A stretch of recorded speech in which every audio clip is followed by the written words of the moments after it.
Great to have you with us on this Tuesday. A lot of news out of the Middle East, so we'll start there. We heard today that there have been drone strikes in Yemen. A number of individuals suspected of being terrorists were killed. Nobody on the top 25 most wanted list in Yemen was killed. Americans have been warned to evacuate, that it's an unstable situation because of the terrorist activity. And we have to be honest, what the government isn't saying, but is also just as dangerous, is you want to get out of Yemen because the U.S. is droning Yemen. And in the same way you want to avoid getting wrapped up in a terrorist incident, you don't want to be droned by your own government accidentally in Yemen. So that part conspicuously missing from the warnings to Americans, a lot of Americans being evacuated by some Air Force planes. So that's kind of the situation on the ground. I think it's important to talk about the drones in the kind of legal and moral context. We've talked about drones in the past. I've talked about my issues with both the Bush administration, the George W. Bush 43 administration, and the President Obama policy on drones. And I want to go through a few things step by step, just to, I don't know, try to elicit some kind of framework from you, really, from the audience, about where you stand on this, because our audience, I know, is conflicted on this, and drones are an issue where you actually see the far left and the far libertarian right, for different reasons, both against drones, again, for different reasons. So let's go through it step by step.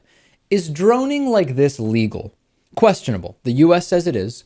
There certainly have not been legal repercussions of any significant magnitude against the U.S. for the droning, but I can assure you, if other countries use the same legal justification that the U.S. is using to drone us, for example, our view on the legality would no question change. Is the droning ethical?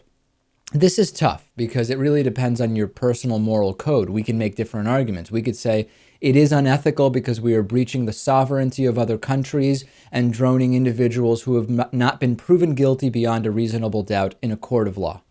That's a perfectly reasonable point of view. At the same time, we could say it is ethical because it is our government's duty to protect us from anyone that they believe would potentially harm us. And then we get into, well, who is us? Does it matter if us is anyone who is a U.S. citizen? Does it matter if us is anyone who is a U.S. citizen or resident? Does it matter if you are within U.S. borders or not? So the ethics of it are questionable. Many individuals believe this is perfectly ethical and moral. Many individuals do not. Is it effective in the short term at accomplishing its goals? Well, it's at least somewhat effective in that people who are accused of being terrorists are being killed. Whether they really are terrorists or not, we know sometimes they're not. The problem is that we are also taking out some people who are not guilty and who are not threats, and that really gets to part two of the question. Is the drone policy effective in the longer term? And that is harder to say, but I am not optimistic that it is. People will get angry. People eventually, other countries, by people I mean other countries, eventually will have the same technological capabilities as the U.S. And what will happen when they use the same justification the U.S. is using to expand their drone policies? It's going to be very, very complicated. And I want to kind of contextualize this in a further way, which is, if we weren't droning, I don't believe we would be doing nothing. I don't think very many people think, well, instead of droning, we'll do nothing.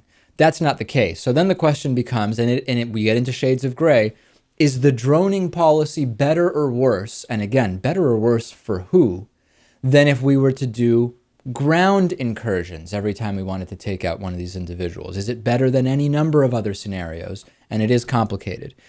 Further, does droning serve the military-industrial complex?